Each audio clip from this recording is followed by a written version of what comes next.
Okay, now having a look through the back catalogue of my videos, I've noticed that I haven't really done any that I would consider a ownage video, or even any that I would consider a good video. But hey, let's buck the trend today, because this is going to be a video response to MTC Strength 33 and his video entitled "Why Does God Allow Evil?"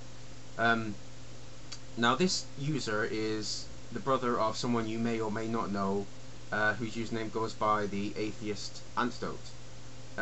Basically, he's just another Christian with incorrect beliefs and factually wrong arguments, and his brother is absolutely no different, as you will see from this video. I'm gonna post it as a video response to him, or to you if you're watching. I really doubt that you're going to approve it though, but let's carry on with the video. First he talks about God being just. I mean, hardly. And then saying that God will rid the universe of evil. Well, he created it, and he obviously felt that it was something that was needed in this universe. So why would he want to get rid of something that he obviously deemed appropriate? But I think he goes into that more in the video. Now he goes on to the free will argument again to try to justify the existence of evil. Now look, he could have easily created us all with absolutely no desire to do evil at all, and this would have absolutely no effect on our free will, because we would still have the choice to do evil, but we wouldn't. It's not something that we would choose, because it's not something that we would want to do. Why couldn't he just create us all like saints?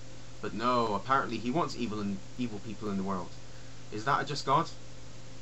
And then he talks about human beings being programmed if we didn't have the choice to do evil, which I just refuted anyway. But we all are programmed. However we are created, we are either programmed to do either good or evil deeds. It depends on how God made us. Now, by the way, I'm just assuming that you're right for argument's sake. And he talks about we need evil for God to have a meaningful relationship with us. And that really doesn't surprise me, considering all the deaths that God directly caused in the Bible. What a fucker. And then he talks about Adam and Eve. Now, wait. Adam and Eve did not have the choice to choose between good and evil. And you know why? Because they didn't even know what evil was.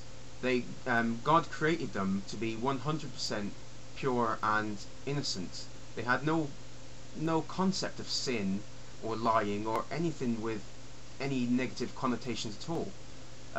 For it to be a test, they would have had to have known that one of the options was the wrong one, and they didn't know that, because they didn't know that that choice existed for them.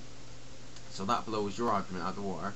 And let's not even go into the fact that God allows this to happen despite knowing that they would eat the fruit, and then he would have to banish them. Is that a just God?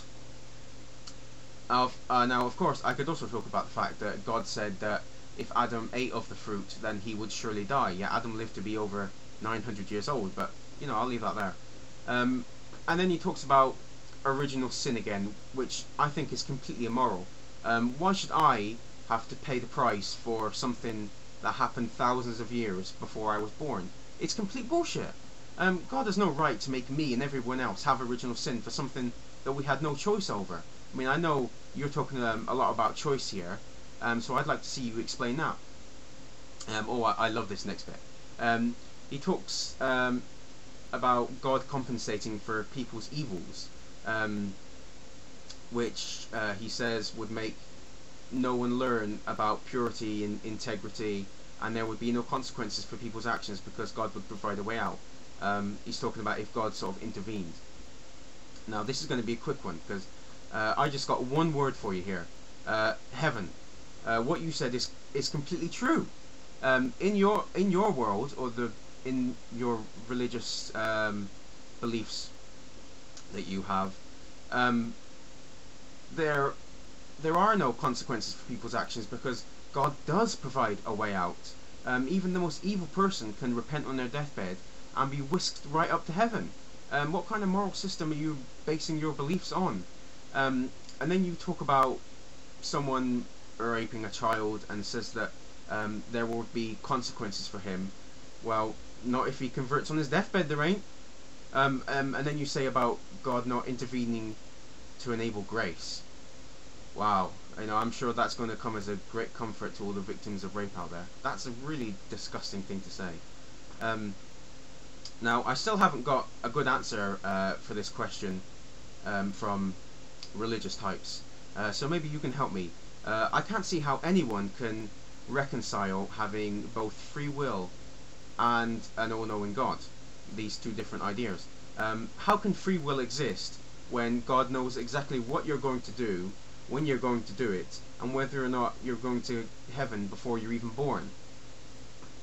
And near the end, he actually says that God does prevent some evil, which he said before that he does not do. Man, you need to get your story straight.